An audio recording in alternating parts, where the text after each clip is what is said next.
Hello students, welcome back. आज का हमारा फर्स्ट टॉपिक है एक्सेस मेथड्स। प्रीवियस क्लास में हमने concept related to information management ये टॉपिक शुरू किया था। उसमें फर्स्ट मॉड्यूल हम स्टडी कर रहे थे फाइल सिस्टम, उसी से रिलेटेड हमारे ये आज का टॉपिक है। तो प्रीवियस क्लास में हमने फाइल सिस्टम क्या होती है, फाइल क्या होती है, फाइल के क्या टाइप होते हैं, उन्हें कहाँ पे स्टोर किया जा सकता है, जैसे कि टेप बेस्ड सिस्टम होती है, डिस्क बेस्ड सिस्टम होती है, फाइल ऑपरेशन कौन से परफॉर्म हम कर सकते हैं और डिवाइस डायरेक्टरी क्या होती है, इतने सारे हमने टॉपिक स्टडी किए थे। तो उसी टॉपिक में से गाइज हमारा एक वन ऑफ द टॉपिक है जिसका नाम है एक्सेस मेथड। तो क्यों ना इस टॉपिक को शुरू किया जाए। पहला पॉइंट है फाइल स्टोर इन्फॉर्मेशन। इसे प्रीवियस क्लास में ही हमने पढ़ा है।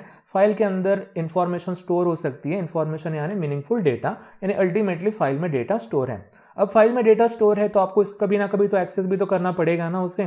तो एक्सेस हम डेटा क्यों करते हैं? ताकि उसे हम रीड ऑपरेशन परफॉर्म कर सकें या फिर राइट ऑपरेशन परफॉर्म कर सके। तो एक्सेस करना मतलब, रीड करना मतलब गाइज, ये जो इंफॉर्मेशन स्टोर है फाइल के अंदर, उसे कंप्यूटर के रैम के अंदर लेके आना।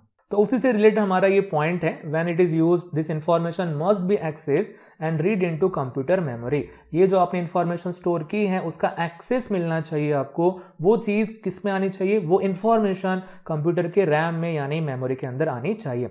तो उसे एक्सेस करने के बहुत सारी मेथड हो सकती है। There are several method to access the information in the file. File के अंदर जो डेटा स्टोर है उसे एक्सेस करने की इस मेथड होती है। और जनरली ये मेथड डिपेंड करती है कि फाइल कहाँ पे स्टोर है या कौन से डिवाइसेस के ऊपर वो स्टोर है, उसके ऊपर डिपेंड करती है। तो हमारे सिलेबस में दो एक्सेस मेथड है। सबसे पहली है सिक्वेंशियल एक्सेस और दूसरी है डायरेक्ट एक्सेस। तो वन बाय वन हम इसे स्टडी करते हैं। सबसे पहली है सिक्वेंशियल एक्सेस। और गाइज ये डिपेंड है हमारे मैग्नेटिक रील के ऊपर, यानी कि जो टेप बेस्ड सिस्टम होती है जहां पे डेटा स्टोर होता है उसके बेस्ड ये हमारी सिक्वेंशियल एक्सेस मेथड है। और आपको अच्छे से पता है कि टेप बेस्ड सिस्टम में मैग्नेटिक रील का यूज होता है। तो क्यों ना पहले इसी के बारे में थोड़ा सा जान लिया जाए कि यहाँ पे डेटा कैसे स्टोर होता है। तो मान लो गाइस कि ये हमारी रील है, मैग्नेटिक रील। इसका जो फ्रंट एंड है इसे हम बोलेंगे बिगिनिंग और जो लास्ट एंड है उसे बोलेंगे हम एंड। और इसके अंदर guys one by one file store होती है। जैसे कि मान लो कि फर्स्ट पोजीशन के ऊपर पहली फाइल स्टोर है। अगर कैसेट से कंपेयर करें तो ये हमारा पहला सॉन्ग भी हो सकता है। इमीडिएटली उसके बाद गाइस एकदम दूसरी फाइल स्टोर हो सकती है, दूसरा सॉन्ग स्टोर हो सकता है, एंड सो ऑन करते करते इसमें जितनी स्टोरेज है उतनी फाइल्स यहाँ पे स्टोर होती जाएंगी। अब हमें इन्हें एक्सेस करना है। अगेन कैसेट से कंपेयर करेंगे, अगर हमें इन्हें एक्सेस करना है मतलब वन बाय वन सॉन्ग हमें प्ले करना है। अगर ये कैसेट हमारे ओरिजिनल पोजीशन के ऊपर है यानी कि बिगिनिंग के ऊपर है, अगर आप प्ले की बटन प्रेस करते हैं तो ऑफ कोर्स पहला सॉन्ग प्ले होगा। अगर रील हमारी बिल्कुल फर्स्ट पोजीशन के ऊपर है यानी कि जो बिगिनिंग का पार्ट है हमारे रील का, वो यहाँ पे गाइस रीड राइट हेड होता है टेप रिकॉर्डर में, उसके ऊपर अगर वो रील आती है तो पहला सॉन्ग हमारा प्ले होगा। ओके, यानी अल्टीमेटली पहली फाइल एक्सेस होंगी। इसके बाद गाइस दूसरी फाइल एक्सेस होंगी। वन के बाद थर्ड नहीं हो सकती, फोर्थ नहीं हो सकती, डायरेक्ट वन के बाद सेकंड फाइल एक्सेस होंगी, सेकंड के बाद थर्ड होंगी एंड थर्ड के बाद फोर्थ होंगी। सो मान लो गाइस कि अभी हमारा फोर्थ सॉन्ग प्ले हो रहा है, तो जो प्ले हो रहा है, जो फाइल एक्सेस हो रही है, उसी को हम बोलेंगे करंट पोजीशन। यानी कि करंटली ये फाइल हमारी एक्सेस हो रही है, उसे इंडिकेट करने के लिए ऐसे डायग्राम में हमने चेंजेस किए हैं। और अब जरा सोचो, हमें यहां से गाइस रिटर्न आना है फर्स्ट नंबर के फाइल के ऊपर, यानी कि ये फाइल एक्सेस हो रही है। अब हम चाहते हैं कि वन नंबर का सॉन्ग प्ले हो, तो पता है गाइस सिक्वेंशियल एक्सेस में ऐसा नहीं होता है। आप फोर से डायरेक्ट जंप नहीं कर सकते वन के ऊपर। अगर आपको यहाँ पे जाना है फर्स्ट नंबर के पोजीशन की तरफ, तो करंट पोजीशन से आपको यहाँ पे रिवाइंड आना पड़ता है, यानी कि बैकवर्ड आना पड़ता है। तो पता है टेप रिकॉर्डर में ऐसी बटन ही होती है, फास्ट रिवाइंड करके ऐसी बटन होती है जिससे हम बैकवर्ड आते हैं। रिवाइंड से होता क्या है, ये जो रील होती है ना वो रिवाइंड होती है और रीड राइट हेड के ऊपर डिजायर्ड पोजीशन के ऊपर हम पहुंच सकते हैं। बस आपको उसे रिवाइंड करते जाना पड़ेगा। रिवाइंड होते समय ये जो करंट पोजीशन है ना गाइस, पहले 3 के ऊपर आएगा, देन 2 के ऊपर आएगा और अल्टीमेटली 1 के ऊपर आएगा। मतलब देखो गाइस, ये सिक्वेंशियल एक्सेस से हम डायरेक्ट नहीं पहुंच सकते। आपको अगर 1 की तरफ जाना है पोजीशन 4 से, तो 3 2 ऐसा आपको सिक्वेंशियली जाना पड़ेगा बैकवर्ड। ओके, वैसे ही गाइस अगर मुझे करंट पोजीशन जो फोर्थ नंबर है वहां से मुझे अगर 8 नाम के फाइल की तरफ जाना है, तो पता है गाइस आपको यहां से फॉरवर्ड नाम के बटन को प्ले करना पड़ेगा, यानी कि आपको रील को फॉरवर्ड रोल करना पड़ेगा, तब जाके आप वाया 5 6 7 ऐसे करते करते 8th वाले फाइल की तरफ पहुंचेंगे। तो गाइज इसी टेक्निक को या इसी मेथड को बोलते हैं सीक्वेंशियल एक्सेस। ओके, आप इस डायग्राम को नाम भी दे सकते हैं सीक्वेंशियल एक्सेस फाइल। तो आई होप सो गाइज आपको ये कैसेट के एग्जाम्पल से और इससे समझ गया होगा कि सीक्वेंशियल एक्सेस कैसे होता है। यहाँ पे फाइल 1 by 1 ही एक्सेस होती है, डायरेक्ट ये मेथड नहीं कि एक से आपने जंप किया दूसरे फाइल की तरफ। ओके, तो आई होप सो आपको ये समझ गया होगा गाइज। तो ये क्वेश्चन एग्जाम में 3 मार्क्स के लिए आता है, एक्सप्लेन एक्सेस मेथड। तो उसमें आपको गाइज पहले सीक्वेंशियल एक्सेस मेथड एक्सप्लेन करना है 1.5 मार्क के लिए, और देन एक्सप्लेन करना है आपको डायरेक्ट एक्सेस मेथड। तो क्यों ना इसमें कुछ पॉइंट वगैरह स्टडी कर लिए जाएं। तो हम डायग्राम फिर से बनाते हैं, आपको एग्जाम में भी ये डायग्राम ऐसे ही बनानी है। और पहला point guys, most of the operation on the files are read and write. File के ऊपर जो कॉमन से हमारे ऑपरेशन है वो रीड और राइट वाले तो ऑपरेशन है। यहाँ का डेटा एक्सेस करना रीडिंग पर्पज के लिए या इसमें मॉडिफिकेशन करना मतलब ही क्या होता है, राइट होता है। Here the file is access sequentially, यानी कि सिक्वेंशियल एक्सेस में जो फाइल होती है, जो रिकॉर्ड होते हैं यहाँ पे स्टोर, वो सिक्वेंशियली एक्सेस होते हैं। In sequential access program skip forward और backward and record. Particular file access करने के लिए करंट पोजीशन से आपको या तो फॉरवर्ड जाना पड़ता है या तो बैकवर्ड जाना पड़ता है। यहाँ पे n यानी गाइज ये नंबर ऑफ रिकॉर्ड्स हैं जो आपको बैकवर्ड या फॉरवर्ड स्किप करने पड़ेंगे। तो गाइज ये जो एक्सेस मेथड होती है हम पहले डिस्कस कर चुके हैं कि किसके ऊपर बेस्ड है। ये बेस्ड है टेप मॉडल सिस्टम के ऊपर, जहां पे हमारी फाइल रील के ऊपर स्टोर होती है। टेप मॉडल सिस्टम के ऊपर जो फाइल स्टोर होती है उन्हें एक्सेस करने का तरीका मतलब ही सीक्वेंशियल एक्सेस होती है। तो ये कुछ पॉइंट लिख दो गाइज और ये डायग्राम बना लो, आपको 1.5 मार्क मिल जाएगा। बढ़ते हैं हमारे नेक्स्ट टॉपिक की तरफ, यानी हमारे नेक्स्ट एक्सेस की तरफ, और एक्सेस का नाम है डायरेक्ट एक्सेस। अगर सीक्वेंशियल टेप के ऊपर डिपेंड है तो डायरेक्ट एक्सेस मेथड डिपेंड है डिस्क मॉडल के ऊपर, जो हमने प्रीवियस क्लास में स्टडी कर चुके हैं। तो मान लो गाइस कि ये हमारी डिस्क है ना, हम हार्ड डिस्क का ऐसा ही शेप होता है। तो मान लो कि ये हमारी हार्ड डिस्क है, ऑफ कोर्स इसके अंदर एक अंदर डिस्क होती है। और वो जो प्रीवियस क्लास में हमने स्टडी किया है कि डिस्क के क्या होते हैं गाइस, ट्रैक्ट एंड सेक्टर ऐसे पार्टीशन होते हैं, और जो एक सेक्टर होता है एक प्रकार का ब्लॉक होता है। तो ऐसे कितने ब्लॉक उसमें हो सकते हैं वो डिपेंड करता है हार्ड डिस्क के साइज के ऊपर। मान लो कि हमारा ये ब्लॉक 0 है, यहाँ पे 0 मतलब गाइस किसी ब्लॉक का एड्रेस है। ओके, तो ऐसे डिफरेंट यहाँ पे एड्रेस हो सकते हैं। वो भी एड्रेस गाइस सीक्वेंस में होते हैं, तो मैंने यहाँ पे कुछ एड्रेस बनाए हैं। तो जितनी भी साइज होंगी उस हार्ड डिस्क की उतने वहां पे ब्लॉक बनेंगे। यहाँ पे मैंने जो नंबर लिखे हैं गाइस वो ब्लॉक नंबर है, अल्टीमेटली ये एड्रेस है। ओके, तो यहाँ पे डेटा स्टोर होता है। बट खास बात है कि जरूरी नहीं है कि डेटा सीक्वेंस में स्टोर हो। अगर ब्लॉक 0 में डेटा स्टोर है तो कुछ ब्लॉक छोड़ के भी डेटा स्टोर हो सकता है। ओके, यानी कि इधर उधर डेटा यहाँ पे स्टोर हो सकता है। अलोकेशन मेथड करके ऐसा टॉपिक है गाइस, आप उसको स्टडी कर सकते हैं। तो वहां पे आपको पता चलेगा कि कंप्यूटर के हार्ड डिस्क में डेटा वगैरह कैसे स्टोर होता है। नेक्स्ट पॉइंट है, here the file is viewed as a sequence of blocks और रिकॉर्ड्स। आपको पर्टिकुलर फाइल स्टोर करने के लिए नंबर ऑफ ब्लॉक का आपको यूज करना पड़ता है, यानी अल्टीमेटली नंबर ऑफ ट्रैक्स का यहाँ पे यूज होता है। In this method any block can be read और रिटन। यहाँ पे कोई रिस्ट्रिक्शन नहीं है कि स्टार्टिंग से ही आपको रीड या राइट करना है। कोई भी रैंडम आप ब्लॉक रीड या राइट कर सकते हैं। ऐसा क्यों है? क्योंकि आपको हर ब्लॉक का एड्रेस पता होता है। जैसे आपको प्रोग्राम को बताना है कि ये पर्टिकुलर लोकेशन से आपको फाइल रीड करनी है किसी पर्पज के लिए। तो वी में read block 14, then read block 53 and write block 9. There are no restriction on order of the reading or writing. तो यहाँ पे जो नंबर लिखे हैं ना गाइस ऐसे ही हैं, आप कुछ भी नंबर लिख सकते हैं।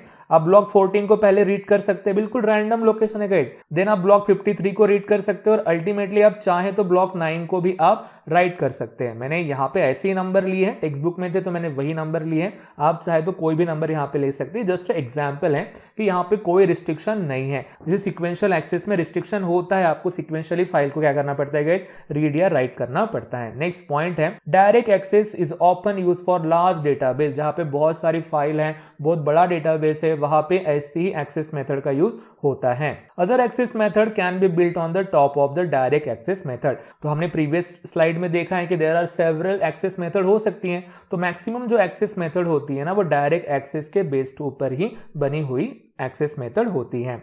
These involves construction of an index for the file। तो ये काम कैसे करती है देखो गाइस, यहाँ पे जितनी भी फाइल स्टोर होती है उनका एक इंडेक्स टेबल बनाया जाता है। ऐसा हमने प्रीवियस क्लास में भी पढ़ा था और इसे हमने कंपेयर किया था हमारे टेक्स्ट बुक से या कोई भी बुक से, जिसका पहला पेज होता है इंडेक्स पेज। और इंडेक्स पेज में क्या लिखा होता है, उसके अंदर जितने भी कंटेंट हैं उन कंटेंट का नाम लिखा होता है और पेज नंबर लिखे होते हैं ना, वैसा ही है गाइज पेज नंबर यानी हमारे एड्रेस। कौन सी फाइल कौन से लोकेशन के ऊपर स्टोर है उसका एड्रेस एक इंडेक्स फाइल में स्टोर किया जाता है। नेक्स्ट पॉइंट है the index content pointer to the various block, यानी कि उससे वो कनेक्शन बना देते हैं कि यहां से वो फाइल, जैसे पेज नंबर है 1 to 5 तो 1 to 5 हमारा ये पॉइंटर है, यानी कि आपको अगर पहला चैप्टर एक्सेस करना है तो पेज नंबर 1 के ऊपर जाना पड़ेगा। हो सकता है 5th चैप्टर पेज नंबर 15 के ऊपर स्टोर है, तो एक प्रकार का वो पॉइंटर बनाया जो लिंक बनाता है। To find entry in file, we first search the index and then the use pointer to directly access the file. Particular file अगर आपको एक्सेस करनी है तो पूरी डायरेक्टरी सर्च करने की जरूरत नहीं है, बस इंडेक्स फाइल को सर्च करो, वहां पे आपको उस फाइल की एंट्री मिल जाएंगी और वहां से देन आपको डायरेक्ट जंप कर सकते हैं डिजायर्ड लोकेशन की तरफ। So guys I hope so आपको ये डायरेक्ट एक्सेस मेथड ये टॉपिक समझ गया होगा, एग्जाम में आता है गाइज। तो ऐसी डायग्राम आप बना सकते हैं या फिर एक लाइन में भी आप ये डायग्राम बना सकते हैं ब्लॉक 0 से लेकर ब्लॉक n+1 करके, और ये कुछ पॉइंट आपको यहाँ पे लिखने हैं और आपको अल्टीमेटली 3 मार्क्स मिल जाएंगे। बढ़ते गाइज हमारे नेक्स्ट टॉपिक की तरफ, और टॉपिक का नाम है डिवाइस ड्राइवर, यानी कि जो प्रीवियस टॉपिक हमारा कंप्लीट हुआ था वो हमारा फर्स्ट मॉड्यूल था फाइल सिस्टम करके, और अब ये दूसरा मॉड्यूल शुरू हुआ है जिसका नाम है डिवाइस ड्राइवर। ओके गाइज, आपने ड्राइवर ये वर्ड सुना होगा गाइज हमारी रियल लाइफ में। ड्राइवर क्या करता है, किसी चीज को चलाता है ना, जैसे ट्रक ड्राइवर हो सकता है, बस ड्राइवर होता है, यानी वो चीज को चलाता है, आगे लेके जाता है ना। अब इसके साथ गाइज वर्ड जोड़ा है डिवाइस ड्राइवर, यानी कि डिवाइस को चलाने वाला driver.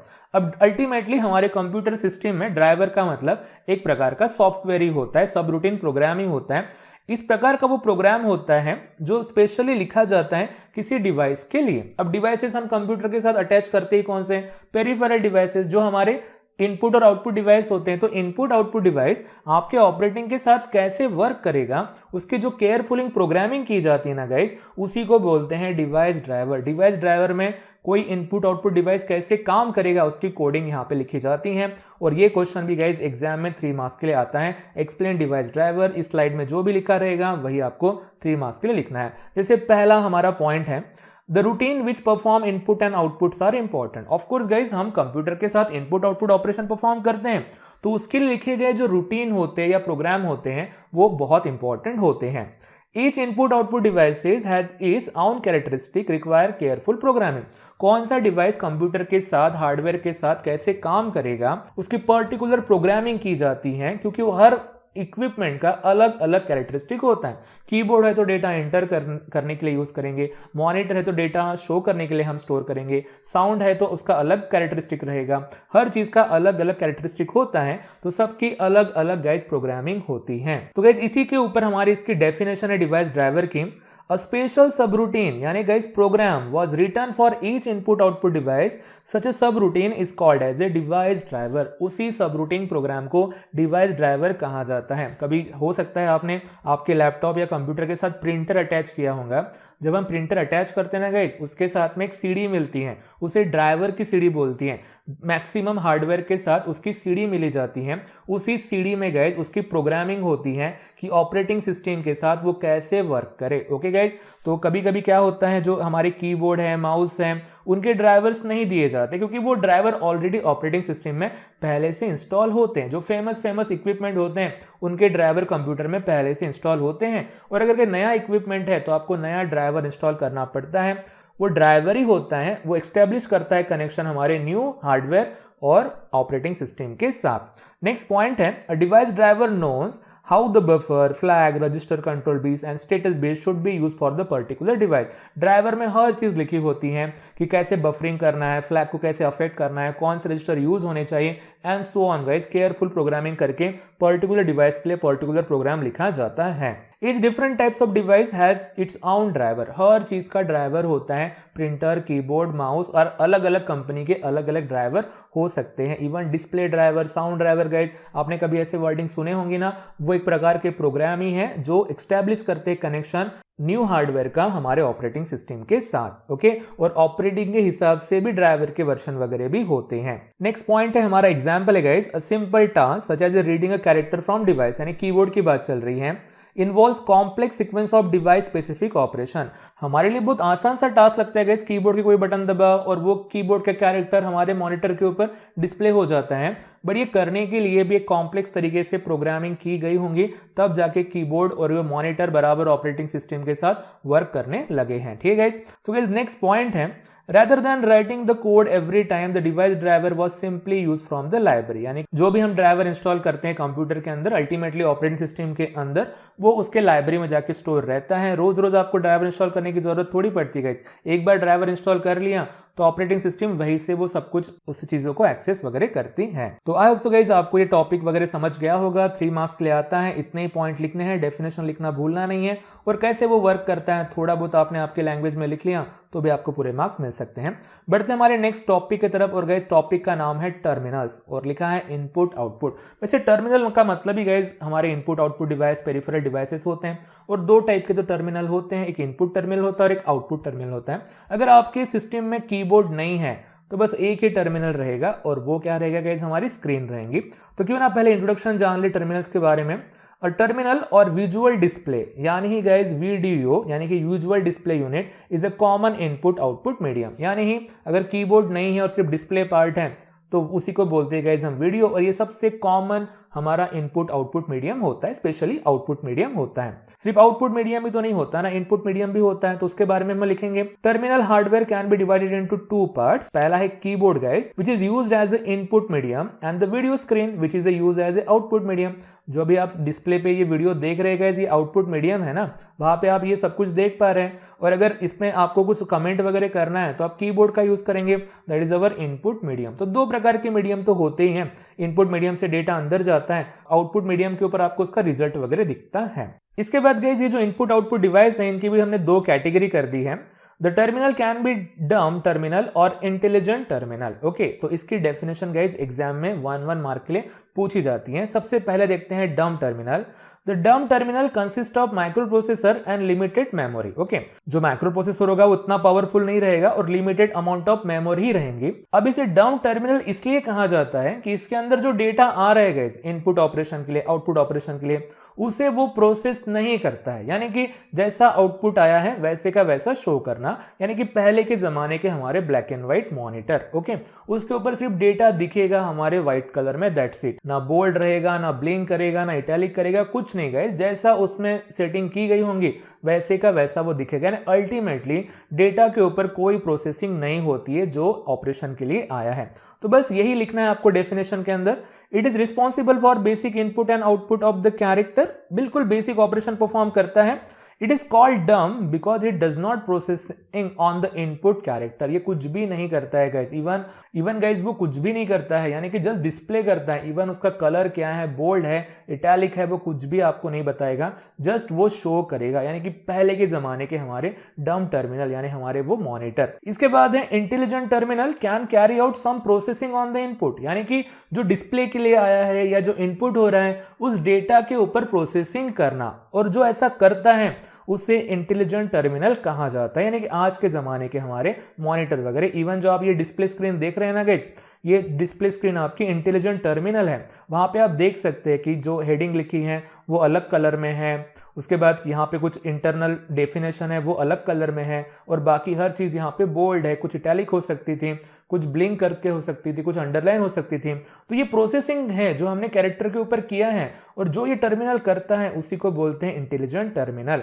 Intelligent terminal has more powerful hardware and software. यहाँ पे लिमिटेड अमाउंट में होता है गाइस, यहाँ पे आपको स्पेशल हार्डवेयर और सॉफ्टवेयर की जरूरत पड़ेगी, तब आप ऐसा जाके कलरफुल चीजें वगैरह आप देख सकते हैं। तो आई होप सो गाइस आपको ये दोनों डेफिनेशन समझ गई होंगी। एग्जाम में अगर ये आती हैं तो आपको इसे लिखना आना चाहिए।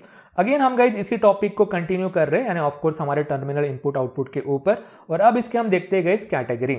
The classification of terminal is shown in figure. सबसे पहले हमारे टर्मिनल्स की, टर्मिनल्स के क्या क्या टाइप होते हैं। टर्मिनल के 2 टाइप होते हैं गाइज, और पहला टाइप होता है RS-232। अब ये जो RS-232 है ना, एक स्टैंडर्ड है।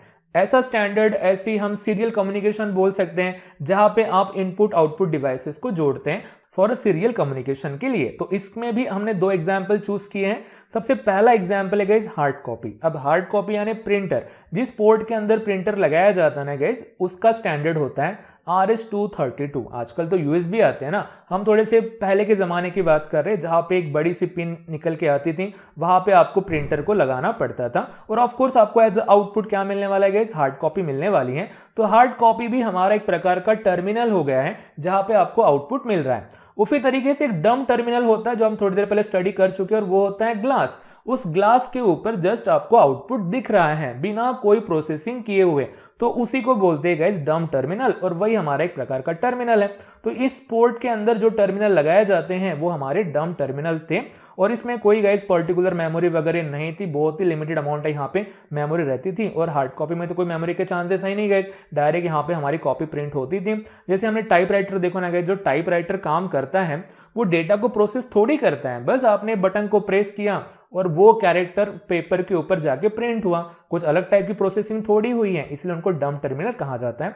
अब दूसरा टर्मिनल है गाइस और उसे बोलते हैं मेमोरी मैप और ये एक प्रकार का इंटेलिजेंट टर्मिनल होता है, यानी कि आज के जमाने के हमारे मॉनिटर की हम बात कर सकते हैं। तो इसके भी हमने दो एग्जाम्पल लिए हैं। सबसे पहला है गाइस अल्फा न्यूमेरिक यानी कि कैरेक्टर बेस्ड। इस पहले वाले टाइप में भी कैरेक्टर डिस्प्ले होते बट बिना प्रोसेस किए, बट गाइज यहाँ पे जो कैरेक्टर आते हैं वो प्रोसेस करके होते हैं, उनकी जो भी कैरेक्टरिस्टिक हैं वो आपको स्क्रीन के ऊपर शो होती हैं, इसलिए इसको बोलते हैं कैरेक्टर बेस्ड। अब रही बात गाइज दूसरा जो इसका एग्जाम्पल है और वो है गाइज ग्राफिक कार्ड यानी कि बिट ओरिएंटेड। यहाँ पे इमेज के चांसेस ही नहीं थे ना गाइज पहले के जमाने में, यहाँ पे आप इमेज भी वगैरह शो कर सकते थे, जैसे आज हम इमेज वगैरह आप कंप्यूटर के स्क्रीन के ऊपर देखते हैं ना वो, तो उसे बोलते हैं बिट ओरिएंटेड और ये हमारा कैरेक्टर बेस्ड ओरिएंटेड है।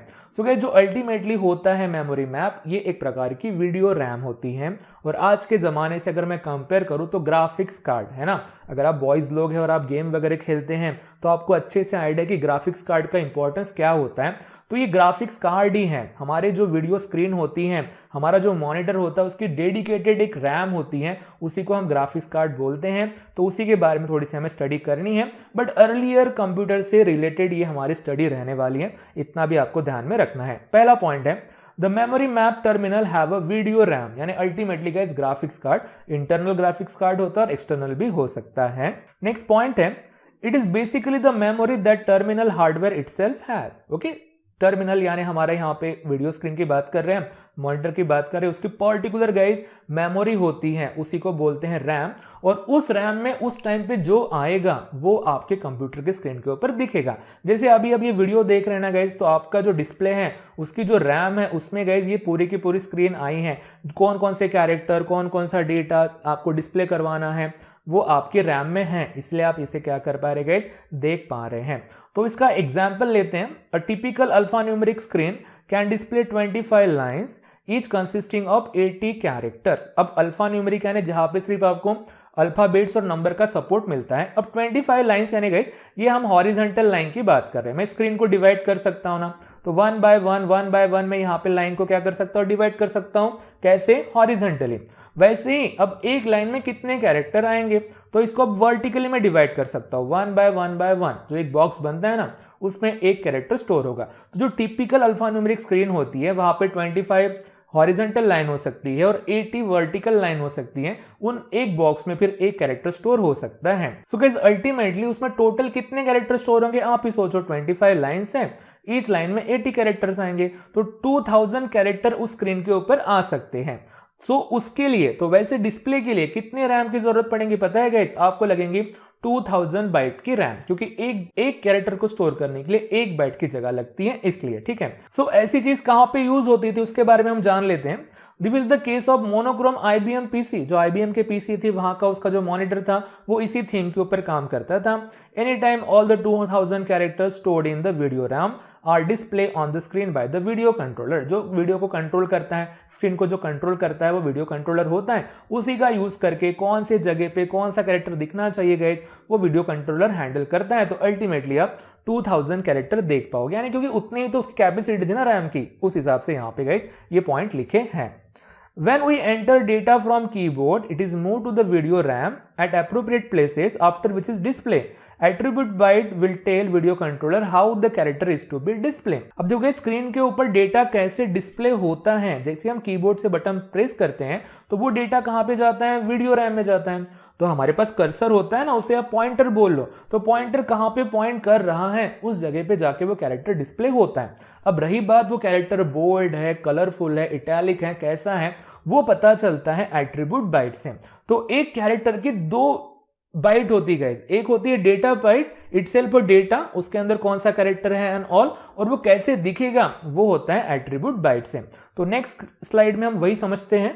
जैसे गाइस मान लो कि हमारी ये स्क्रीन है और जो हम लाइन की बात कर रहे थे ना वर्टिकल, मान लो कि ये 25 लाइन्स है और ईच लाइन में कितने कैरेक्टर स्टोर होने वाले हैं, 80 कैरेक्टर स्टोर होने वाले हैं। यानी अल्टीमेटली गाइस ये एक बॉक्स या दो बॉक्स मिला के एक कैरेक्टर स्टोर होने वाला है। तो वो कैरेक्टर कैसे दिखेगा उसके लिए गाइस एट्रीब्यूट बाइट होती है। एट्रीब्यूट मतलब गाइस प्रॉपर्टी, कैरेक्टरिस्टिक, वो बोल्ड है, इटैलिक है, कलरफुल है एंड सो ऑन। और उसके बाद डेटा बाइट होती है इटसेल्फ डेटा, इटसेल्फ कैरेक्टर, कि वो कौन सा कैरेक्टर जो आपको डिस्प्ले करना है। तो सो ऑन गाइस, ऐसे आगे आगे बढ़ते बढ़ते आपको हर बाइट यहाँ पे मिलते मिलते, अगर 2000 बाइट है तो लास्ट वाली जो बाइट रहेंगे एट्रीब्यूट 1999 और जो लास्ट डेटा बाइट है वो रहेंगी 1999। ओके गाइस, सो गाइस इस डायग्राम को हम नाम दे देते हैं video RAM form monochrome IBM PC, वो डिस्प्ले उसका जहां पे ऐसा कुछ आपको देखने को मिल सकता था। तो कुछ इसमें पॉइंट लिखते हैं। Attribute byte tells video controller how the character is to be display. Figure shows video RAM, ये वीडियो रैम की हमारी डायग्राम है। It tells whether the corresponding data character is to be display bold, underline, blinking और reverse video. जो attribute byte होती है ना, वो वीडियो कंट्रोलर को बताती है कि डेटा किस फॉर्मेट में दिखने वाला है। ओके, जो नॉर्मल डम टर्मिनल होते हैं वो ऐसा कर पाएंगे गाइस? नहीं। ओके, ये स्पेशल टर्मिनल है, यहाँ पे डेटा को प्रोसेस करके डिस्प्ले किया जाता है, इसलिए इसको तो इंटेलिजेंट टर्मिनल कहा जाता है। For bit oriented colour graphics terminals we need 24 से लेकर 32 bits for each data byte और bit. This increase video RAM capacity requirement. Of course guys, आपको ग्राफिक्स कार्ड हम लगाते क्यों है पता है? कंप्यूटर में जो गेम्स हम खेलते हैं उसके अंदर जो ग्राफिक्स होते गए उसमें टेक्स्ट थोड़ी है ना, वो एक हाई लेवल के वो ग्राफिक्स हैं। तो उसे अगर आपको डिस्प्ले करना है मॉनिटर के ऊपर तो डेडिकेटेड आपको रैम लगती है, इसलिए तो हम ग्राफिक्स कार्ड का यूज करते हैं। इतने बड़ी गेम की साइज बनती क्यों है गाइस, है ना? उसके अंदर इतने सारे ग्राफिक्स भरे होते हैं, इसलिए तो उसकी साइज वगैरह गेम की इतनी बड़ी होती है। तो इतने हाई लेवल के अगर आपको ग्राफिक्स हैंडल करने हैं तो हमारा ये नॉर्मल सा मॉनिटर नहीं कर पाएगा गाइस, तो उसके लिए आपको स्पेशल सा हार्डवेयर यानी स्पेशल सा आपको रैम वगैरह लगानी पड़ती है। आई होप सो गाइस आपको ये टॉपिक वगैरह समझ गए होंगे। बढ़ते हमारे नेक्स्ट टॉपिक की तरफ, और टॉपिक भी रिलेटेड है टर्मिनल इनपुट आउटपुट से ही। सो गाइस यहाँ पे हम देखेंगे कि कीबोर्ड की वर्किंग वगैरह कैसे होती है, या कीबोर्ड और हमारा ये मॉनिटर कैसे एक साथ वगैरह काम करता है। व्हेन अ कैरेक्टर इज कीड, यानी कि जैसे हमने कीबोर्ड की कोई बटन प्रेस की, the circuit in the keyboard, of course उसके अंदर कोई सर्किट रहेगा ना, तभी जाके वो डेटा वगैरह जनरेट कर पाएगा। जनरेट 8 बिट ASCII कोड या फिर EBCDIC कोड।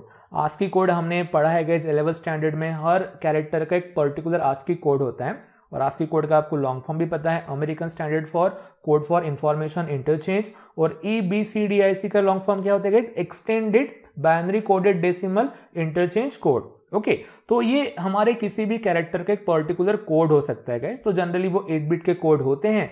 जैसे आप A की बटन, B की बटन कंप्यूटर से प्रेस करते हैं, एक सिग्नल जाता है कंप्यूटर के अंदर, ठीक है, उसे प्रोसेस किया जाता है और देन वो मॉनिटर की तरफ डिस्प्ले किया जाता है।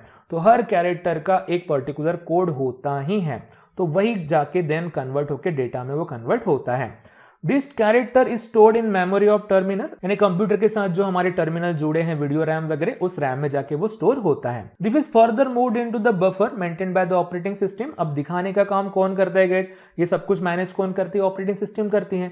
तो ऑपरेटिंग सिस्टम की जो खुद की मेमोरी होती है, जो बफर होता है, जब तक पूरा डेटा आ नहीं जाता है तब तक वो शो नहीं करती, तो अल्टीमेटली वो बफर में जाके स्टोर रहती है। It is further send to video RAM if it is to be display. और अगर गाइस इसे शो करना है तो वो वीडियो रैम के अंदर जाता है, यानी हमारे ग्राफिक्स कार्ड के अंदर जाता है। वहां पे एट्रीब्यूट बाइट बताई जाती है, डेटा बाइट बताई जाती है, लोकेशन बताया जाता है, वो कहाँ पे आपको डिस्प्ले वगैरह करना है। The operating system maintain 2 separate buffer for input and output operation. दोनों के लिए, इनपुट के लिए जो डेटा आ रहा है वो अलग स्टोर होता है, उसके लिए अलग से मेंटेन किया जाता है, और आउटपुट ऑपरेशन के लिए जो डेटा आ रहा है उससे भी अलग से मेंटेन किया जाता है। आई होप सो गाइस आपको भी ये टॉपिक समझ गया होगा। तो इसी टॉपिक के साथ जो हमारा concept related to information management, ये मेन टॉपिक चल रहा था, इसी टॉपिक के साथ वो खत्म हो गया है। हमारे 2 मैनेजमेंट बचे हैं, तो वो हम नेक्स्ट क्लास में कंप्लीट वगैरह करेंगे। इस मैनेजमेंट में से मैंने एक टॉपिक स्किप किया है जिसका नाम है अलोकेशन मेथड। जनरली उसके ऊपर एग्जाम में क्वेश्चन पूछा नहीं जाता है। अगर आगे मुझे टाइम मिलता है तो मैं ज़रूर उसके ऊपर वीडियो बना दूंगा गाइज। सो आज की क्लास के लिए इतना ही, मिलते हैं नेक्स्ट क्लास में नए टॉपिक के साथ। तब तक के लिए good bye, thank you guys.